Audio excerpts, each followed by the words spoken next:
firman-Mu pelita bagi kaki kami, terang bagi jalan kami Tuhan. Oleh sebab itu Tuhan, kami mau mendengarkan firman-Mu itu. Kami percaya ada rencana Tuhan bagi hidup kami masing-masing, khususnya di pagi ini Tuhan. Ketika kami mendengarkan firman-Mu Tuhan, Kau persiapkan hati pikiran kami untuk kami boleh mengerti akan apa yang disampaikan hamba-Mu ini ya Bapa. Jadikan Tuhan hati kami menjadi tanah yang subur, agar kami boleh menerima firman-Mu dan kami boleh melakukan dalam kehidupan kami sehari-hari. Terima kasih Bapa di surga, urapi hamba-Mu ini Tuhan, sembunyikan di balik salib-Mu Tuhan, sehingga hanya Engkau yang nampak melalui pemberitaan ini. Juga Tuhan bagi jemaat-Mu, biarlah Engkau juga memberkati dengan firman-Mu ini ya Bapak. Kami sambut firman-Mu ini dengan dalam nama Yesus, Allah kami, Juru Selamat kami hidup. Mari semua kita yang percaya katakan amin. Silakan duduk Bapak Ibu Saudara. Shalom. Selamat pagi Bapak Ibu Saudara, selamat hari Minggu, selamat beribadah. Sedikit perkenalkan diri Saudara ya. Saya Evangelis Yongki Ramlan, saya tidak datang sendiri, saya datang dengan istri saya. Waktu itu berapa bulan lalu istri saya pernah melayani di sini, kesaksian ya Saudara.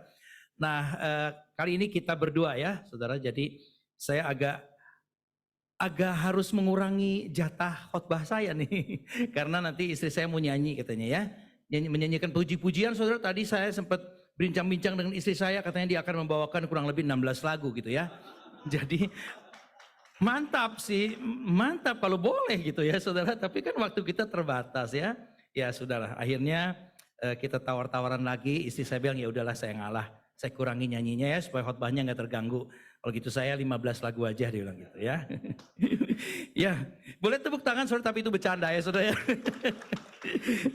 Nah Saudara, bisa ditayangkan gitu ya PowerPoint-nya. Nah, pagi ini saya ingin berkhotbah Saudara tentang sesuatu yang mungkin tidak asing bagi Bapak Ibu Saudara, apalagi tim pelayanan musik ya.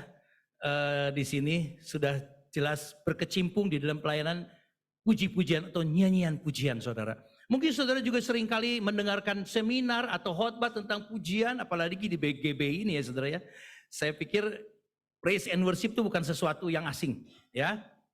Nah Saudara, tapi mungkin pagi hari ini kalau saya sampaikan kepada Bapak Ibu Saudara tentu ada yang baru saya harapkan. Karena saya percaya firman Tuhan senantiasa selalu baru bagi kita ya. Jadi saya pikir tidak ada firman Tuhan yang basi. Oh Pak itu saya udah ngerti gitu ya. Pak itu saya sering dengar ya. Nah itu harapan saya Saudara.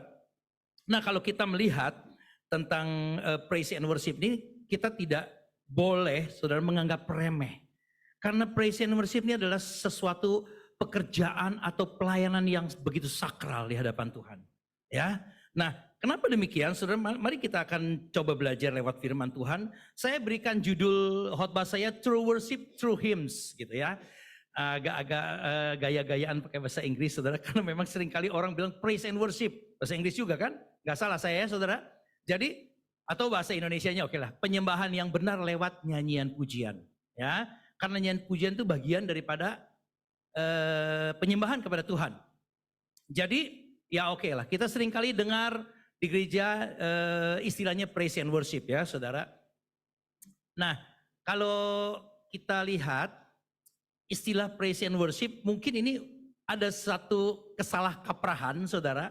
Tetapi saya bisa maklumi gitu ya, karena kesalahkaprahan ini akhirnya sudah menjadi bahasa yang begitu baku. Di sini ada pemain musik, yang tadi main musik mana coba? Ah, puji Tuhan, yang nyanyi, singer, lengkap ya. Saudara seringkali kita tuh berarti saudara dan saya gitu ya, menganggap bahwa praise itu adalah nyanyian dengan irama cepat, dan worship adalah nyanyian dengan irama lambat, betul nggak? Di sini enggak ya rupanya ya.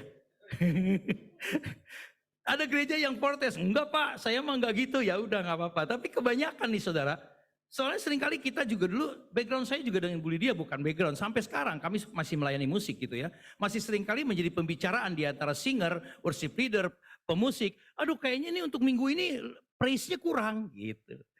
Worship-nya kurang gitu ya dan sebagainya saudara. Jadi begitu kita mendengar bahasa itu aja kita udah ngerti. Oh iya maksudnya praise itu irama cepat. Worship irama lambat ya. Sebenarnya nggak begitu saudara ya. Makanya saya kasih tanda tidak. Tapi kalau saudara udah terlanjur, yang penting kesepakatan ya, jangan berantem gara-gara khotbah saya ini ya saudara ya. Nah sekarang kita lihat dulu nih, saya mau detail. Saudara pagi ini kita akan belajar ya. Khotbah itu kan banyak macam ya. ada pengajaran, penghiburan gitu ya. Wah, banyak macamnya lah gitu. Dari tipe-tipenya juga ada yang ekspositori, ada yang tematik dan sebagainya. Ini kali tematik dan pengajaran, Saudara. Jadi saya mohon Bapak Ibu Saudara untuk memperhatikan ya, Saudara ya. Mungkin saya bukan pengkhotbah yang bisa bikin jemaat gergeran ketawa, Saudara. Tapi saya ingin berbagi kepada Saudara supaya kita dapat menerima satu pengajaran supaya kita mengerti apa yang Tuhan maksud ya. Nah, baik Saudara, kita akan lihat istilah praise dulu. Praise ini artinya pujian dalam kata benda ya, atau menyampaikan kata-kata pujian. Jadi enggak pakai lagu, enggak pakai irama, enggak pakai nada pun ketika kita menyampaikan kata-kata pujian kepada Allah itu namanya praise. Gitu ya, itu dulu Saudara ya. Nah, to worship. To worship ini dalam arti kata benda. Ketika kita melakukan penyembahan gitu ya. Ketika kita melakukan penyembahan apa yang terjadi? Sebenarnya kita sedang melakukan satu kegiatan yaitu menyatakan hormat, kemuliaan, dan pengagungan dengan penuh kekaguman. Panjang banget ya, memang Saudara. Tapi intinya kita memberikan hormat, kemuliaan bagi Tuhan dengan penuh kekaguman. Itu intinya ya, ketika worship gitu. Nah sekarang penyembahan. Penyembahan itu berarti kata bendanya ya. Penyembahan itu apa Saudara? Itu proses atau cara kita menyembah. Ya, menyembah yang menyatakan hormat, kemuliaan, pengagungan dengan penuh kekaguman itu beberapa cara. Salah satunya itu dengan nyanyian gitu ya. Nah jadi worship atau penyembahan artinya proses atau cara kita menyembah. Ingat salah satunya dengan cara menyanyikan lagu-lagu pujian. Ya, amin Saudara. Sampai di situ ngerti ya Saudara ya. Semoga nggak terganggu dengan istilah-istilah yang sering kita pakai selama ini. Nah Saudara, jadi dengan demikian kalau kita lihat begini Saudara, menyanyikan pujian adalah salah satu aktivitas dalam menyembah Allah ya, otomatis ya Saudara ya. Orang yang senang menyanyikan nyanyian pujian mempunyai predikat sebagai penyembah. Ini konsekuensinya ya. Karena menyanyi itu adalah bagian atau salah satu cara untuk kita menyembah Tuhan. Sehingga orang yang suka menyanyi puji-pujian itu dikatakan penyembah, worshiper. Makanya kita tahu ada namanya true worshiper ya. Nah itulah Saudara. Nah Saudara, kenapa saya mungkin perlu ungkapkan dulu isi hati saya. Kenapa saya membuat satu tema khotbah tentang praise and worship. Karena ini beranjak dari pertanyaan saya sebenarnya. Pertanyaan saya dulu begitu saya terima Yesus ya. Saya lihat kegiatan di gereja ini begitu syarat dengan nyanyian pujian. Betul atau betul? Ada gereja yang gak pakai nyanyi. Tiba-tiba datang doa, dengar firman, doa lagi, pulang gitu. Ya, saudara coba perhatikan. Saudara-saudara kita, mereka melakukan ibadah mereka rata-rata seperti itu. Coba ingat-ingat deh. Mereka doa gitu ya. Oke, kadang-kadang ada beberapa kepercayaan mereka doa dan doanya agak dinyanyikan gitu. Tapi kalau yang betul-betul dalam ibadah itu didominasi dengan nyanyian, pujian, itu kita orang Kristen. Sehingga itu menjadi pertanyaan saya gitu ya. Kenapa orang Kristen kok syarat dengan kegiatan nyanyi-menyanyi? Saudara pernah gak berpikir begitu? Mungkin ada yang berpikir ya, iya juga ya. Kok di gereja nyanyi melulu? Orang Kristen kerjaannya menyanyi. Betul gak? Coba dari kecil orang Kristen. Sejak lahir, bukan lahir saudara. Orang Kristen sejak dalam kandungan ibunya saudara. Ini orang percaya rata-rata saudara seringkali membuat ibadah ucapan syukur. Betul gak? Bayi masih di dalam perut, udah bikin ibadah ucapan syukur. Dinyanyiin, betul gak? Masih dalam peluk, masih janin aja orang Kristen udah dinyanyiin saudara. Begitu lahir diucapin syukur lagi, dinyanyiin lagi. Sudah gede ulang tahun 17 dirayain ngapain? Nyanyi pujian lagi. Sekarang musim orang Kristen kalau nikah maunya tuh ada musik di acara pernikahan itu. Kalau di gereja pemberkatan oke lah. Ini di acara resepsi juga begitu. Saya mau ini lagunya memuliakan Tuhan. Lagu-lagunya lagu rohani semua gitu ya. Seneng gak? Senang pasti, saya juga senang. Tapi kita pernah berpikir gak sih, kita nyanyi puji-pujian di acara orang kawin, mana ada orang ngedengerin. Apalagi menghayati kata-kata dalam lirik itu. Mereka ngobrol-ngobrol makan, kita nyanyi puji-pujian. Terus Tuhannya ada di mana saudara? Waktu itu Tuhannya di mana? Tuhan ada di situ nih, yang disembah siapa gitu ya saudara. Tapi gak salah ya, gak salah. Cuman mungkin perlu dipertimbangkan lah ya saudara. Supaya ketika kita menyanyikan pujian memang ditujukannya kepada Tuhan. Nah ini adalah bagian penting nanti kita akan bahas saudara ya. Nah itu pertama, kenapa orang Kristen akrab dengan pujian? Itu pertanyaan saya pertama. Pertanyaan saya yang kedua, kapan pertama kalinya Alkitab mencatat tentang puji-pujian? Saudara pernah pikir nggak itu? Saudara pasti tahu, oh di Mazmur banyak puji-pujian, benar. Tapi di mana pertama kali? Kok tiba-tiba ujuk-ujuk gitu terus nyanyi? Enggak lah, pasti ada ceritanya.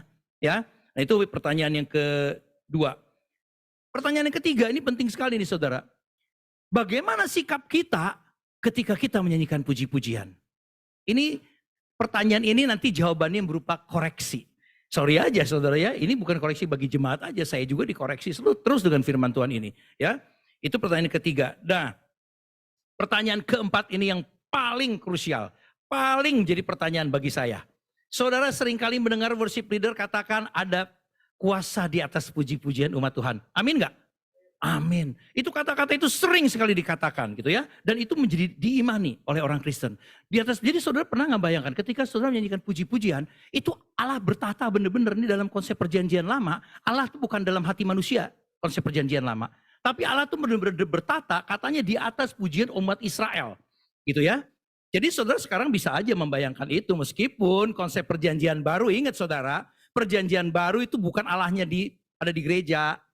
Perjanjian lama Allah ada di bait Allah, di ruang maha kudus, di mana Allah bertata lewat tabut perjanjian ya, saudara mesti ngerti itu ya. Tapi perjanjian baru Allahnya di dalam kita, saudara. Jadi kalau kita menyanyikan puji-pujian, saudara mungkin bisa membayangkan, oh Allah bertata di atas puji-pujian. Oke saudara, tapi yang jadi persoalan, terus Allah ngapain gitu. Tentu Allah sedang melihat kita. Bukan Allah tuh diam-diam aja cuek gitu. Enggak saudara, jadi ketika saudara menyanyikan pujian, saudara bayangkan Allah sedang memperhatikan kita. Makanya kalau Allah memperhatikan kita tapi kita memperhatikan Allah, kita tidak memperhatikan Allah, apa yang terjadi gitu ya. Saya bukan nakut-nakutin tapi itu. Nah masalahnya sekarang saudara, Allah bertata di atas puji-pujian umatnya tuh ceritanya gimana kok bisa begitu gitu ya. Kok bisa Allah bertata di atas puji-pujian umat Tuhan? Nah ini pertanyaan-pertanyaan tadi semoga bisa terjawab. Saya akan agak cepat saudara karena saya tadi bilang ya waktu saya agak terbagi dengan istri saya. Ini saya dikasih waktu berapa menit ya kira-kira ya? Hah? 3 jam nanti yang ibadah kedua kasihan dong.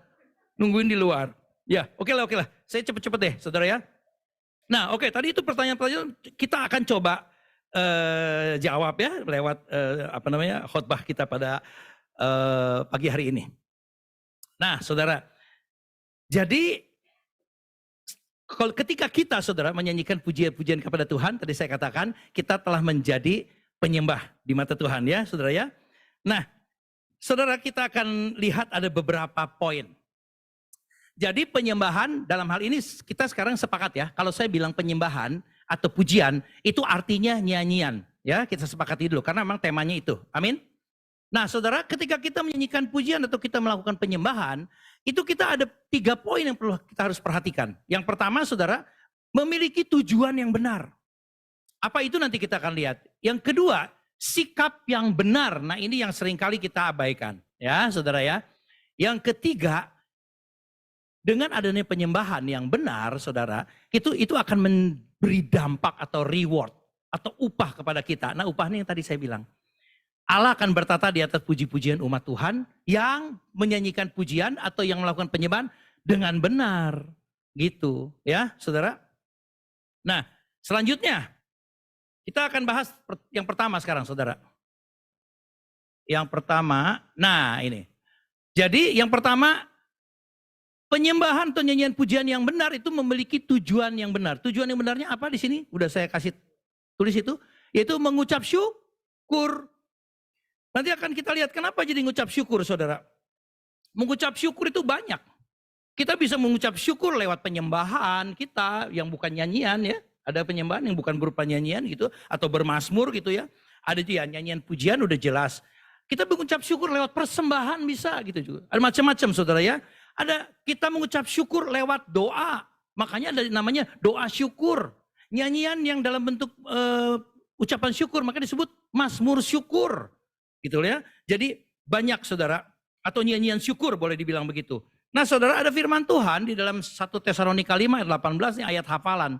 Saya rasa di sini sebagian besar pasti hafal ayat ini ya. Karena ini ayat kunci di dalam kekristenan kita. 1 Tesalonika ayat 18 bilang gini. Mengucap syukurlah dalam segala hal, sebab itulah yang dikehendaki Allah di dalam Kristus Yesus bagi kamu. Orang Kristen tuh nggak bisa pilih-pilih. Nggak ada pilihan bagi orang Kristen. Nggak, apapun yang terjadi dalam kehidupan orang Kristen, firman Tuhan bilang mengucap syukur segala hal, dalam segala hal. Ya, nggak enak ya jadi orang Kristen. Lagi seneng sih enak bersyukur, tapi kalau lagi susah, itulah dia. Tapi percaya saudara, ketika kita selalu mengucap syukur, Tuhan tidak pernah meninggalkan kita. Tuhan tidak pernah membiarkan kita dalam keadaan apapun juga. Ya saudara ya. Nah, selanjutnya ini firman Tuhan, ingat ya. Firman Tuhan menuntut kita sebagai orang Kristen harus selalu bersyukur. Nggak ada alasan, apapun juga harus bersyukur. Nah, ada ayat yang satunya nih saudara, di Kolose 3 ayat 16 nih agak bandel juga ya. Kurang deket. Nah, Kolose 3 ayat 16 saudara. Kolose 3 ayat 16 katakan, ini saya akan baca aja yang bagian terakhir, kalimat terakhir yang ditebel-tebelin itu loh, dari kata dan. Ya, saudara bisa lihat ya. Dan sambil menyanyikan mazmur dan puji-pujian dan nyanyian rohani, kamu mengucap syukur kepada Allah di dalam hatimu. Artinya apa saudara? Tuhan kan suruh kita harus selalu bersyukur. Terus mungkin kita bertanya, terus ngapain? Kalau bersyukur terus gimana? Ya udah, tadi bilang bisa dengan doa, bisa dengan persembahan segala macam. Tapi yang paling gampang orang yang nggak bisa doa, saya mau tanya sekarang, lebih gampang doa apa lebih gampang nyanyi? Lebih gampang apa? Nyanyi. Kenapa Tuhan buat begitu mudahnya ya? Jadi kita menyanyikan puji-pujian, nyanyian rohani, Tuhan bilang kita ngucap syukur dalam hati kita. Karena Tuhan tahu di dunia ini manusia yang dia ciptakan, kecuali ada manusia yang bukan Tuhan yang ciptakan. Manusia yang Tuhan ciptakan itu Tuhan beri semua sebenarnya kemampuan untuk menyanyi. Yang ada manusia tuh bukan gak bisa nyanyi, tapi gak mau nyanyi. Percaya nggak? Saya nggak lagi bilang soal kualitas orang punya talenta menyanyi ya. Ada orang yang talenta menyanyinya kayak ada orang Batak di sini. Ada orang Batak atau orang Indonesia Timur, Manado, Kupang, Ambon gitu. Rata-rata mereka punya kelebihan. Tapi percaya sama saya deh, seluruh manusia di dunia nggak ada yang nggak bisa nyanyi. Pasti bisa nyanyi. Buktinya kalau di kamar mandi nyanyi. Di gereja nggak mau nyanyi gitu ya. Jadi Tuhan itu membuat kita begitu mudahnya ngucap syukur. Yang paling sederhana dengan menyanyi. Puji-pujian ya saudara ya. Nah itu yang tadi saya katakan, makanya gak heran yang saya bilang orang Kristen tuh jadi syarat dengan nyanyian pujian ya, dari kecil. Saya belum lanjutin tadi, orang Kristen itu dinyanyiin terus dari sejak jabang bayi, ulang tahun nyanyiin ucapan syukur, mama papanya dibikinin acara gitu, ucapan syukur ulang tahun anak saya nih yang ke-17 gitu. Kalau yang duitnya banyak setiap tahun tuh 18, 19 sampai nanti nikah. Udah nikah gitu ya, tadi saya cerita. Nyanyinya apa lagu rohani lagi. Habis nikah, udah selesai nikah, punya anak lagi. Anaknya nyanyiin lagi, dianya juga ikut nyanyi lagi. Terus orang Kristen kerjanya nyanyi. Sampai ujung kehidupannya dia. Ngapain orang Kristen? Ya meninggal ya saudara ya. Meninggal. Coba di dalam kedukaan. Di acara kedukaan orang Kristen ngapain? Nyanyi lagi saudara. Makanya orang Kristen sering dibilang aneh sama tetangga kita. Orang Kristen tuh aneh banget. Ya lagi di gereja nyanyi, oke lah, lagi seneng nyanyi, oke lah. Ini lagi kematian aja orang Kristen nyanyi. Kenapa? Karena memang Tuhan kita suruh kita menyanyi sebagai ucapan syukur. Nyambung semua ya. Jadi kita dalam kedukaan pun Tuhan bilang, dalam keadaan apapun juga, dalam segala hal Tuhan bilang kita mesti mengucap syukur. Dengan cara apa yang paling mudah? Nyanyi. Makanya orang Kristen nyanyi terus. Oke? Nah saudara, kita akan belajar saudara, kapan pertama kali Alkitab mencatat tentang nyanyian pujian ini. Ya, saudara ada yang tahu nggak? Kalau ada yang tahu boleh angkat tangan. Belum ada yang tahu. Saya juga beberapa tahun lalu nggak tahu, saudara. Di mana saudara ternyata ada di Keluaran 15. Saudara kalau saudara melihat Alkitab saudara, sekarang kan bisa di search tuh. Kalau yang pakai handphone, pakai iPad, apa dan sebagainya, komputer, di search saja coba. Dari sejak Kejadian 1 sampai Keluaran 14 tidak pernah ada kata-kata menyanyi, bernyanyi, bermazmur, mazmur, nyanyikan pujian, gak ada saudara. Karena memang belum ada ceritanya menyanyi di situ ya. Nah saudara kalau kita lihat sekarang di Keluaran 15 ayat 1 sampai 15. Saudara saya nggak usah bacakan ya terlalu panjang. Tapi nanti Bapak Ibu saudara baca aja. Jadi kalau Bapak Ibu saudara baca Keluaran 15 1 sampai 21 itu isinya nyanyian. Makanya judul perikopnya nyanyian Musa dan Israel. Ya. Jadi percaya aja sama saya deh. Dari judulnya aja udah bilang nyanyian Musa dan Israel. Berarti memang itu nyanyian. Cuman gak ditulis notnya aja di Alkitab. Karena saya belum pernah menemukan sampai hari ini Alkitab yang di Mazmur ada notnya gitu ya, Keluaran 15 ada notnya, belum ketemu saudara ya. Tapi memang begitu ya, kita kondisinya seperti itu. Nah saudara, nyanyian yang ada tertulis di dalam Keluaran 15 ayat 1 sampai 21 ini, yang disebut nyanyian Musa ini, adalah merupakan nyanyian tertua, atau dibilang ini adalah puisi tertua dari bangsa Israel saudara, atau puisi Ibrani paling tua, karena di situ berupa syair atau lirik daripada satu pujian, ya. Nah, saudara, kita akan lihat, bukan lihat, saudara. Saudara tahu nggak? Sebelum Keluaran 15, itu Keluaran berapa? 14 lah ya, gak kelewatan kalau nggak tahu. Apa yang terjadi di Keluaran 14? Jadi kalau kita lihat Keluaran 15 ayat 1 sampai Musa dan bangsa Israel menyanyi, tentu ada sebabnya. Nah, sebabnya ada di Keluaran 14, saudara. Keluaran 14 saya akan singkat saja karena saya yakin saudara tahu semua peristiwanya. Waktu bangsa Israel keluar dari Mesir, dia dikejar sama Firaun, ingat ya ceritanya ya. Akhirnya dikejar di belakang sama Firaun, di depan ada Laut Teberau, ingat ceritanya? Nah akhirnya waktu itu bangsa Israel udah komplain aja sama Musa. Marah-marah, bersungut-sungut. Wah, ngapain kita katanya keluar dari Mesir, mendingan di Mesir aja, emang di Mesir gak ada kuburan gitu ya. Pada marah sama Musa gitu saudara ya. Tapi ternyata saudara pada saat Musa tahu apa yang Tuhan mau dalam kehidupan bangsa Israel. Meskipun mereka tidak ada harapan, karena mereka pasti mati. Maju ada laut, mundur ada Firaun ya. Istilah kita sekarang maju kena, mundur kena gitu ya. Saudara. Nah, tapi apa yang terjadi? Saudara, saya singkat aja. Akhirnya bangsa Israel bisa selamat karena apa? Tuhan memberikan mujizat terbesar yang paling spektakuler, yaitu Laut Teberau terbelah waktu itu. Ya, ada yang nggak tahu nggak cerita itu? Kalau nggak tahu angkat tangan coba. Tahu lah ya semua ya. Makanya saya singkat aja, cepet-cepet nih saudara. Nah, pada saat itu saudara, karena mereka yang tadinya harusnya mati, tenggelam atau dibunuh sama Firaun dan tentaranya, tapi akhirnya hidup. Bahkan Firaun dan tentaranya, pasukannya yang tenggelam ya. Saya nggak usah ceritain lagi, semua udah tahu. Makanya saudara, mereka tuh begitu senang, euforia, mereka bersuka cita. Nah Musa di situ dapat ilham dari Tuhan. Jangan cuma sukacita bereforia, coba ngucap syukur gitu. Seringkali kan kita gitu ya, kalau lagi seneng kita jauh dari Tuhan. Benar gak? Kalau lagi senang sampai lupa sama Tuhan. Tapi begitu ada masalah, lu Tuhan gitu. Lagi euforia, lupa sama Tuhan. Lupa ngucap syukur. Nah Musa ngingetin bangsa Israel. Ayo jangan euforia. Ayo ngucap syukur karena Tuhan telah meluputkan kita dari kematian. Ya. Nah, dengan cara apa? Nah, disitulah Musa akhirnya dapat ilham dari Tuhan untuk mengajak bangsa Israel menyanyi ucapan syukur atau nyanyian syukur. Jadi, saudara, akhirnya di Keluaran ini 15 ayat 1 sampai 21 adalah nyanyian. Nah, saudara nanti baca ya, itu adalah nyanyian ya kalau kita baca sampai ayat 21. Itulah nyanyian pertama yang tercatat dalam Alkitab. Jadi sekarang kalau kita ditanya orang sudah tahu dong. Ya, di mana mulainya Alkitab mengajarkan nyanyian? Itu di Keluaran 15 ayat 1 sampai 21. Dan ajaibnya apa? Ini nyanyian pertama dicatat di Keluaran 15, nanti nyanyian Musa akan diperdengarkan di sorga. Saudara bisa lihat nanti di Kitab Wahyu 15. Ya, nanti coba dibuka. Search aja deh sekarang mau gampang. Nyanyian Musa keluar tuh. Keluarnya tuh nggak ajaib. Ada di Keluaran 15 dan ada di Wahyu. Jadi nyanyian Musa ini lagu pertama pamungkas, tapi itu juga lagu yang akan dinyanyikan nanti di sorga. Jadi saudara mesti hafal lagu ini. Enggak ya, saudara? Enggak ya. Kita nanti udah diperbarui, dikuduskan ya. Tuhan kasih tubuh kemuliaan, kita memuji Tuhan. Saya juga nggak tahu nyanyian Musa nanti di sana seperti apa, nggak tahu saudara. Tapi yang pasti Alkitab mencatat ya di Wahyu 15. Nah saudara, dengan latar belakang seperti itu saudara, sehingga kita jadi menyadari akhirnya. Oh begitu ya, berarti memang ini gara-garanya sampai bangsa Israel selanjutnya itu syarat dengan nyanyian pujian. Saudara, bangsa Israel itu merayakan hari-hari raya, merayakan hari-hari ibadah, mereka selalu menyanyi. Jadi kalau orang Kristen juga menyanyi, karena ngikutin bangsa Israel, bukan ngikutin sekedar ngikutin, tapi Alkitabiah ya. Coba kita lihat nih saudara.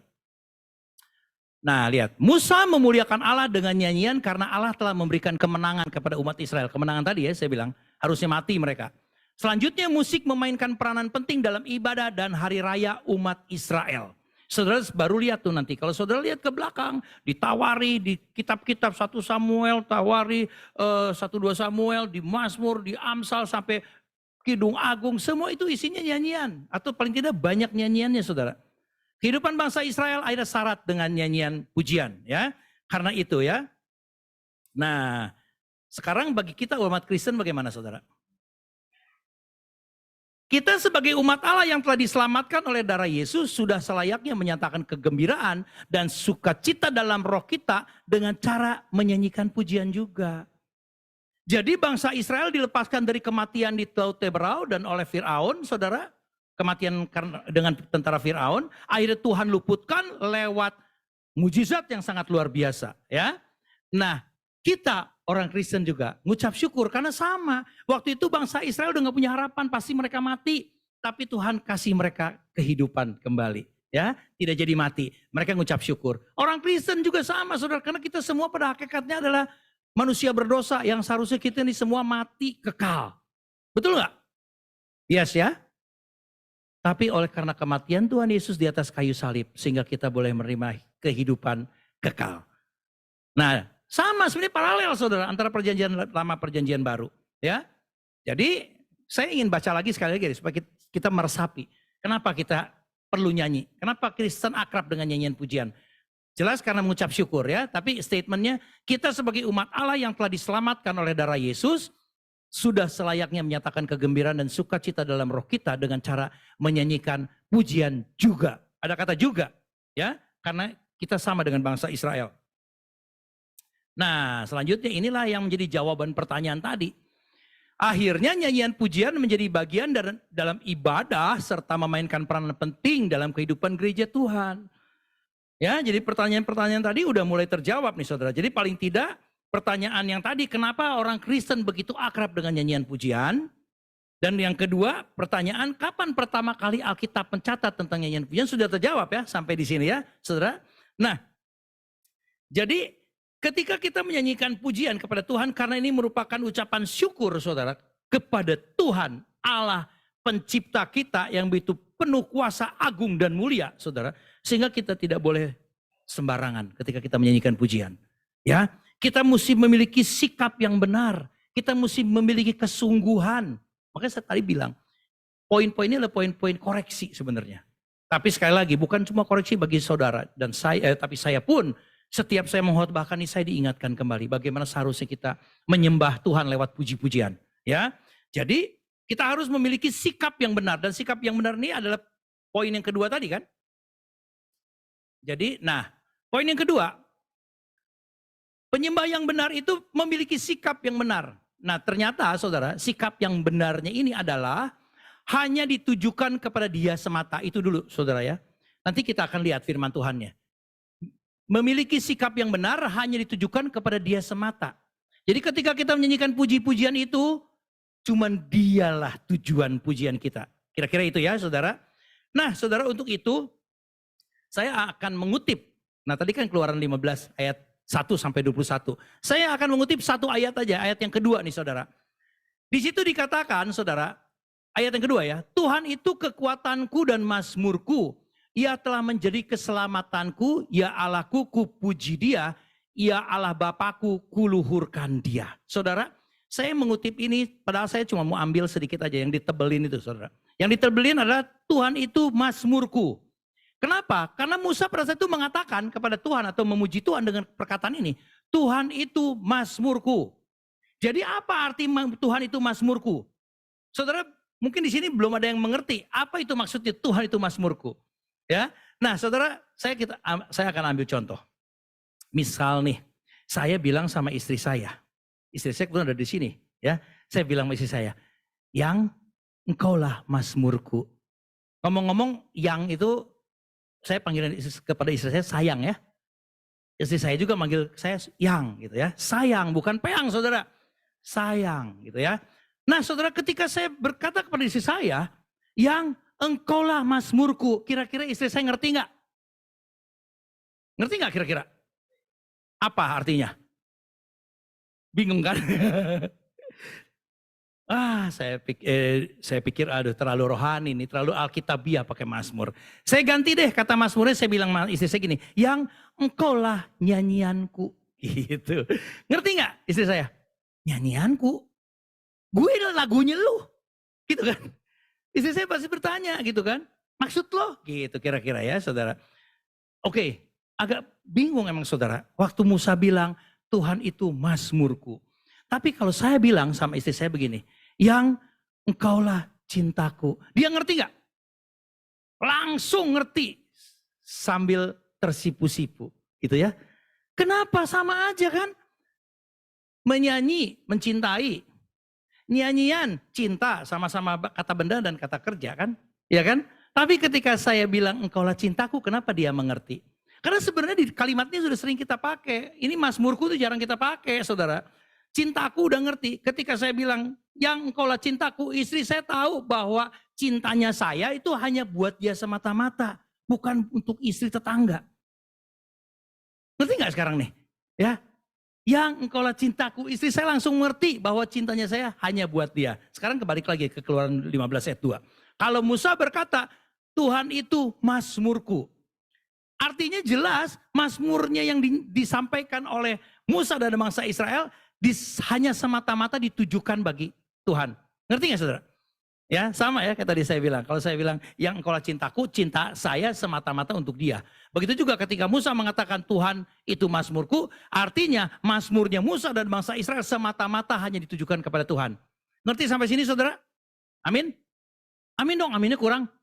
Amin. Yang gak ngedengerin juga amin juga kalau udah digituin mah. Enggak saudara, enggak ya. Nah saudara, pengertian ini saudara itu sangat jelas bahwa kita lihat lagi nih. Nah artinya apa? Ketika Musa berkata Tuhan itu mazmurku, berarti bahwa Tuhan sebagai tujuan bagi puji-pujian bangsa Israel yang dipimpin oleh Musa. Tidak ada yang lain. Inilah yang merupakan sikap daripada sikap hati Musa dan bangsa Israel ketika menyanyikan puji-pujian. Dan itu juga perlu menjadi sikap kita kepada Tuhan Yesus ketika kita menyanyikan pujian. Kenapa saudara? Kenapa?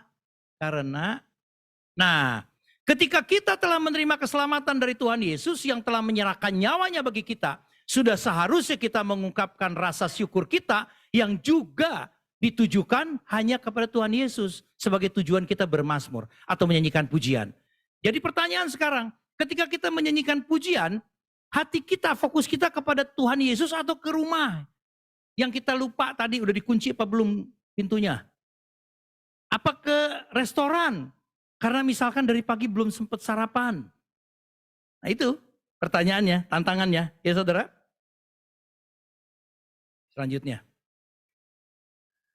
Tuhan Yesus sebagai tujuan atau objek nyanyian kita di mana pikiran kita terfokus. Artinya kasih kepada Yesus harus menjadi hal yang utama. Tidak ada orang yang tidak mengasihi Yesus bisa menyanyikan pujian dengan benar. Yang difokuskan kepada Yesus. Karena enggak mengasihi Yesus. Saudara kalau ingat di sini ada yang masih pacaran, ada yang belum punya pacar, ada yang udah nikah gitu ya. Kalau saudara tahu aja deh cerita orang yang lagi pacaran. Pikirannya kemana saudara? Fokusnya kemana? Mau tidur pikirannya ke dia gitu ya. Lagi makan pikirannya ke dia. Ya kan? Malam gak bisa tidur. Makan gak bisa makan. Lagi ngapain aja pikirannya ke dia. Saudara, itulah cinta, itulah kasih. Jadi kalau saudara punya kasih kepada Yesus tidak sukar untuk berfokus kepada Yesus ya. Jadi ketika saudara menyanyikan puji-pujian, saudara perlu mengasihi Yesus ya. Jadi kasih kepada Yesus harus menjadi hal yang utama. Nah saudara, oleh karena itu, di sini tadi ada worship leader ya, Bapak worship leader ya. Ada singer, ada pemusik saudara. Sebenarnya petugas atau bukan petugas center salah sebut petugas partai lagi. Saudara, orang yang Tuhan beri kepercayaan untuk melayani itu sebenarnya tugas yang tidak sembarangan. Itu adalah kepercayaan yang begitu mulia dari Tuhan. Karena apa saudara? Karena kita yang melayani di depan sini itu yang membawa supaya jemaat itu benar-benar bisa fokus kepada Tuhan Yesus. Itu poinnya ya. Jadi jangan sampai saudara gara-gara hal yang bukan fokus kepada Tuhan, worship leader sama singer jadi berantem. Saya ada dengar satu gereja, saudara nggak usah sebutin namanya, tapi ini kisah nyata ya, bukan hoax gitu saudara ya.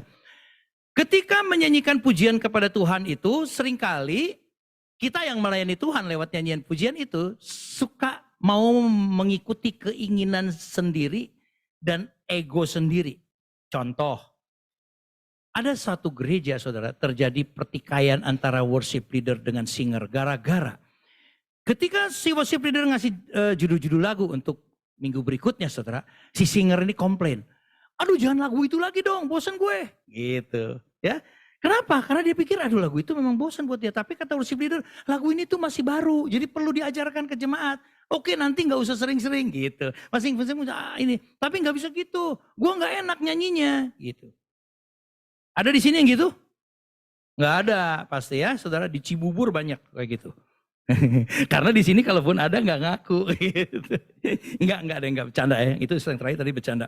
Nah saudara, jadi ketika kita menyanyikan puji-pujian, fokus kita kepada Tuhan, saudara, kita juga perlu disiplin. Jadi kita jangan mengikuti kemauan sendiri, bukan untuk memuaskan emosi kita ketika menyanyikan pujian itu. Makanya jangan milih-milih.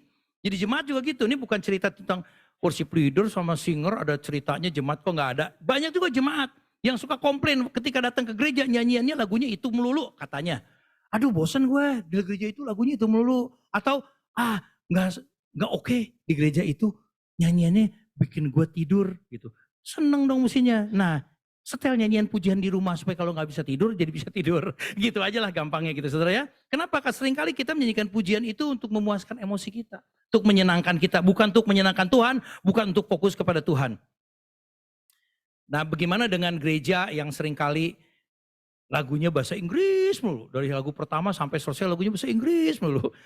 Harus fokus kepada Tuhan, tapi bahasa Inggris. Saya yakin gak semua di sini bisa bahasa Inggris. Betul gak? Apalagi di gereja yang banyak encim-encim gitu. Tapi lagunya bahasa Inggris mulu. Encimnya diem aja ngerti. Enggak, boro-boro mau fokus ke Tuhan Yesus.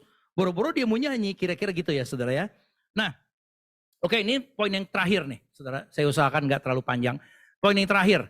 Jadi poin yang terakhir tadi adalah nyanyian yang benar atau penyembahan yang benar. Nah, penyembahan yang benar itu akan memberi dampak atau reward atau upah. Allah akan bersemayam atau bertata dan ada kuasa di atas pujian umat Tuhan. Nah, ini yang sering kali kita dengar, tapi kita perlu tahu kenapa bisa begitu. Kenapa kok pujian kok bisa jadi begitu? Nah saudara, saya tadi katakan bahwa hari ini saya menyampaikan pengajaran ya saudara ya. Saya harapkan pengajaran ini sangat berguna bagi Bapak Ibu Saudara. Sehingga kalau pengajaran ini kita perlu agak dalam dikit ya saudara ya. Saya janji deh kalau entar diundang lagi saya nggak terlalu dalam-dalam gitu ya. Ya udahlah yang santai-santai aja gitu ya. Judulnya ngarep.com, ngarep diundang. Bukan itu saudara. Tapi yang pasti kalau kita mau belajar firman Tuhan, kita perlu memperdalam firman Tuhan. Nah saudara, menyanyikan pujian dengan benar, seperti tadi setelah kita dengarkan saudara, itu nggak mudah saudara. Ya, kenapa saya katakan nggak mudah? Saya sendiri masih belajar terus saudara. Makanya saya tadi bilang, poin-poin yang kita pelajari hari ini saudara, itu sebenarnya seperti pedang bermata dua. Saya sampaikan kepada Bapak Ibu Saudara, tapi itu juga buat saya. Karena tidak gampang nyanyi puji-pujian kita fokus kepada Tuhan. Ya, seringkali pikiran kita kemana-mana, saudara. Tapi kalau kita mampu, kita bisa fokus kepada Tuhan ketika menyanyikan pujian, saudara, hasilnya sangat menakjubkan. Saudara bisa mengalami sukacita, damai, sejahtera, kelegaan, kemenangan, dan sebagainya, hikmat, saudara. Saudara bisa keluar dari segala masalah saudara. Ada kuasa dalam puji-pujian. Seringkali orang Kristen menyatakan itu, saudara. Tapi dalam prakteknya, seringkali kita tidak mengalami. Apa yang dialami oleh orang-orang yang menyanyikan pujian dengan benar, sebenarnya sudah pasti. Di situ di dalamnya ada yang tadi disebutkan tadi ya, sukacita, kelegaan, damai, sejahtera, hikmat, dan sebagainya. Nah saudara, ini ayat ini saya akan ulang. Mazmur 22 ayat 4 bilang begini, padahal engkaulah yang kudus yang bersemayam di atas puji-pujian umat Israel. Ini ayat seringkali dinyatakan ya, saudara ya. Allah benar-benar bersemayam di atas puji-pujian umat Israel, saudara. Nah, kata ini saudara, kata menyanyi yang ada di dalam Keluaran 15 di ayat 1, saya nggak usah buka lah ayatnya ya. Nanti baca di ayat 1 ada kata menyanyi. Musa dan bangsa Israel menyanyi. Saudara, kata menyanyi ini saya katakan. Kata menyanyi ini saudara, itu dalam bahasa Ibraninya itu syir. Terus akhirnya bahasa ini, kata ini disadur, diambil oleh bahasa Arab. Jadi apa? Syair gitu. Ya saudara, sir jadi syair Habis itu diambil lagi diserap lagi oleh bahasa Indonesia. Jadi apa saudara? Bahasa Indonesia apa yang berhubungan dengan ini? Syair. Ada bahasa Indonesia syair gak sih? Kalau lagu itu ada liriknya. Dalam bahasa Indonesia suka dibilang syair. Syair juga bisa dibilang puisi gitu. Yang ada aturan-aturannya itu ya. Kenapa? Karena memang asalnya dari kata menyanyi. Ya, kata menyanyi dalam bahasa Ibrani, saudara. Nah, kata menyanyi ini punya akar kata. Ini yang saya bilang kita belajar sekarang. Meskipun bukan di ruang kuliah, tapi ini supaya kita jadi mengerti. Ya, saudara.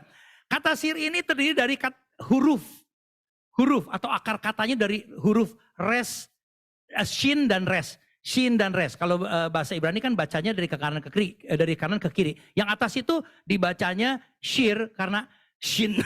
Sorry, shinnya ada di sebelah kiri kanan ya. Jadi terdiri dari shin dan res. Kenapa saya mesti katakan ini? Kenapa saya mesti ungkapkan ini, saudara? Karena ini sangat penting sekali. Dari sini kita akan tahu apa arti kata menyanyi. Ya, saudara kalau mengerti ini nanti saudara akan lebih fokus ketika menyanyi. Saudara akan menghayati. Saudara, ada yang namanya piktograf. Piktograf itu huruf yang berupa gambar-gambar. Saudara mungkin kalau lihat huruf-huruf Yunani kuno, Mesir kuno, atau asal huruf-huruf kanji, saudara tahu nggak? Itu asal dari gambar. Gambar rumah, gambar tongkat, gambar orang, gambar bintang, gambar apa segala macam. Betul nggak?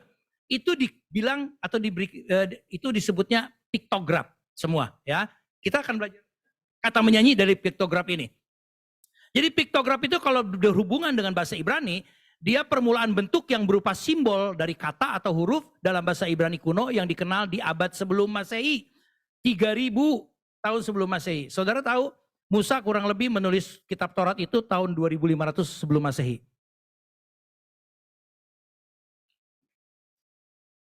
Ya. Nah, saudara, kalau kita belajar lewat piktograf ini, kita akan lebih mengerti arti yang lebih dalam dari kata-kata yang ada di Alkitab. Dalam hal ini kita akan belajar kata menyanyi, ya saudara ya. Kasih saya waktu deh ya. 5 menit deh, boleh? 5 menit. Ya, nih biar cepat-cepat aja. Nah saudara, kenapa saya perlu ungkapkan ini? Karena lewat piktograf ini saudara bisa banyak mengerti tentang firman Tuhan. Bahasa Ibrani, bahasa yang dipakai oleh Tuhan untuk menulis Alkitab Perjanjian Lama. Tapi Tuhan gak sembarangan, Tuhan gak iseng-iseng pakai bahasa ini. Tapi bahasa ini sudah dipersiapkan Tuhan untuk memberi pengertian yang jelas tentang Dia dan tentang kematian Yesus. Saudara tahu ini huruf Alef. Huruf Alef itu kalau kita A-nya. Dalam bahasa Arab alif.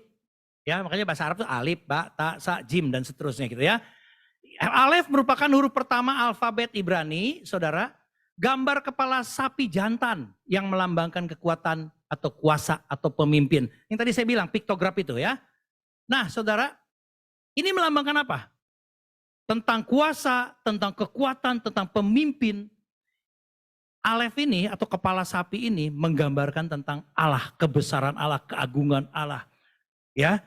Nah saudara selanjutnya, huruf terakhir dari Ibrani, kalau kayak kita Z-nya, kalau dalam bahasa Yunani omeganya, kan ada alfa omega ya kalau Yunani. Dalam bahasa Ibrani huruf terakhir itu apa tuh? Gambar apa saudara?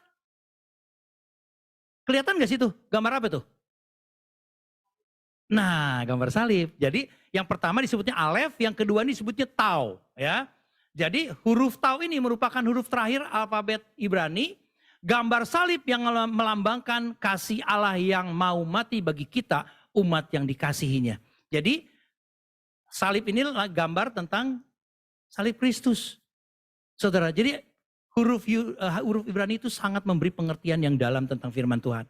Allah yang begitu agung mulia, penuh kekuatan, kekuasaan yang namanya Elohim, Yahweh Elohim, tapi dia akhirnya mau menjadi manusia, serupa dengan manusia dan mati di atas kayu salib supaya kita yang sebenarnya harusnya mati kekal menerima kehidupan kekal. Sampai sini mengerti ya saudara ya?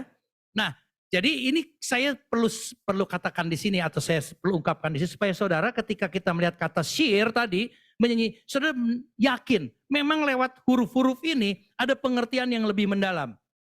Nah, sekarang kita kembali kepada shin tadi yang syair, kata menyanyi ya saudara. Kata menyanyi terdiri dari shin dan res ya. Saudara, Kata menyisir ditinjau dari akar katanya dalam tulisan Ibrani kuno yang terdiri dari piktograf sin dan res, berarti juga mengikatkan diri atau membangun ikatan atau relationship dengan Allah agar mendapat kuasa dan kekuatan darinya. Saya ingin ulang kata-kata ini. Kata menyanyi, ketika kita menyanyikan pujian saudara, sebenarnya di mata Tuhan kita sedang melakukan satu kegiatan, pekerjaan. Itu pekerjaannya apa? Sedang membangun ikatan dengan Tuhan.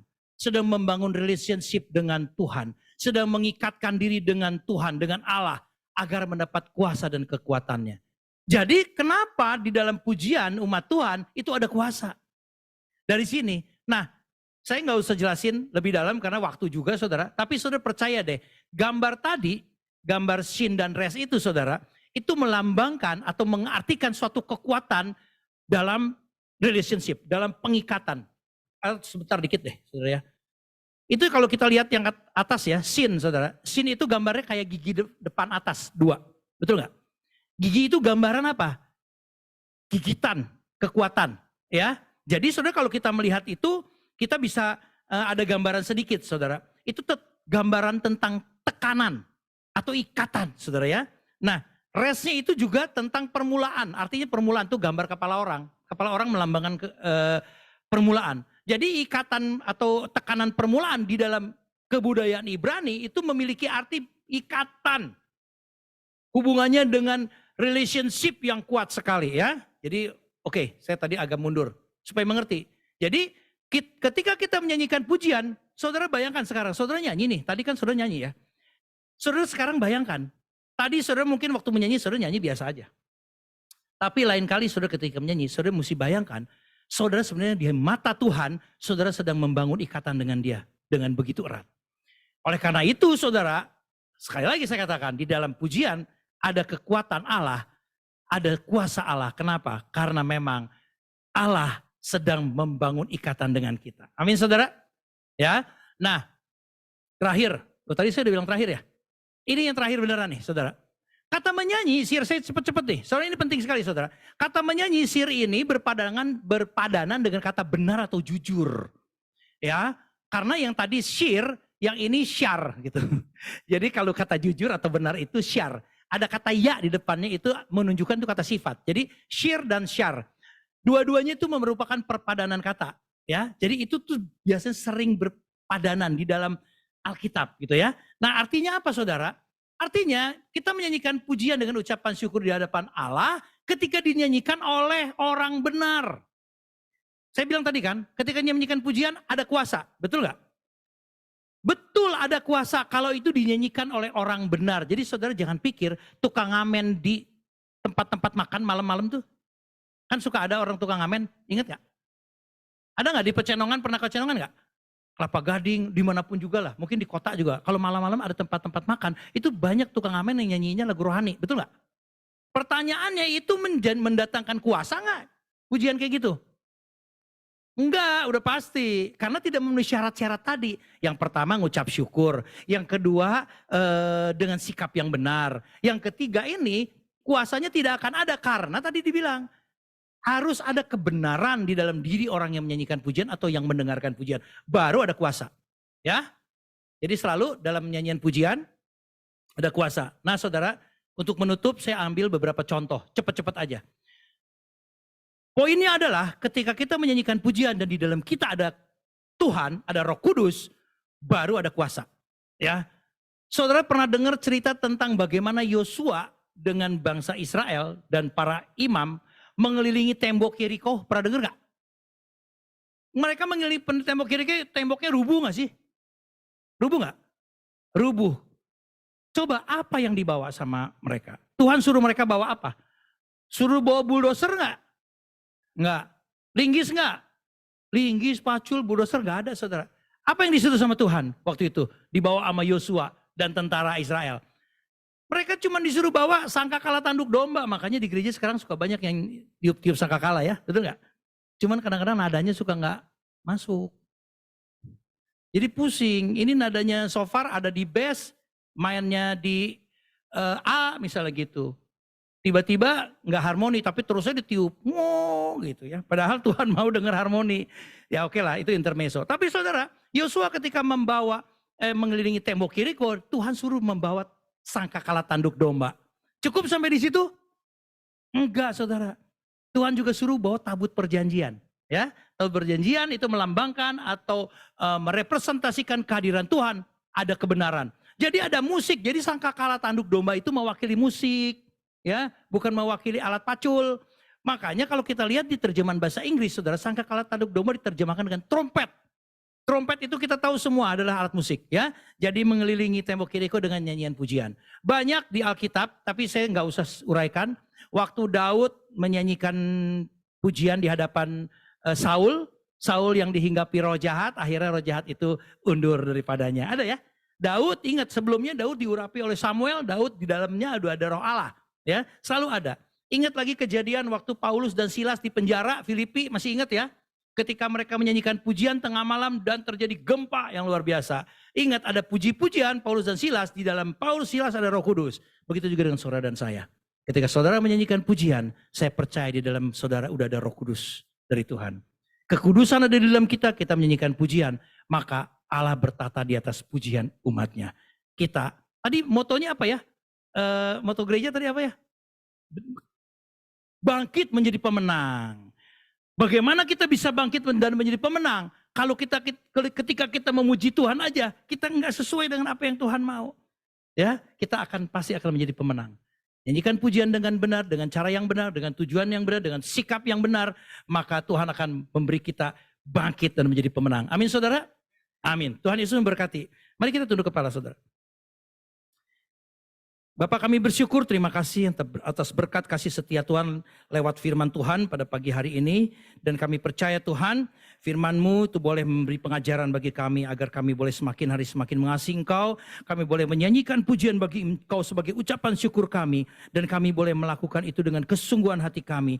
Semata-mata kami tujukan kepadamu Tuhan sebagai ucapan syukur kami. Biarlah kami semakin hari semakin belajar sikap kami. Dan kami percaya lewat puji-pujian yang kami naikkan, Roh Allah bertata di atas pujian kami. Terlebih lagi Tuhan, kami semua yang ada roh di dalam tubuh kami, itu Roh Kudus. Dan biarlah itu semua boleh bekerja dan menjadikan kami bangkit menjadi pemenang. Terima kasih Bapak di surga, kami bersyukur untuk firman Tuhan. Kalau hamba-Mu telah selesai menyampaikan firman Tuhan pada hari ini, namun kami percaya firman tidak akan berlalu dengan begitu saja, tetapi dia akan terus tertanam dalam hati kami, terus berakar semakin dalam dan akhirnya bertumbuh dan akhirnya berbuah Tuhan. Sehingga melalui buah itu Tuhan kami boleh memuliakan Engkau, menjadi berkat dimanapun Engkau utus kami, dimanapun Engkau utus kami untuk menjadi saksi Tuhan. Terima kasih Bapa di surga, dalam nama Yesus hamba berdoa dan bersyukur. Mari kita semua yang percaya katakan amin. Tuhan Yesus memberkati.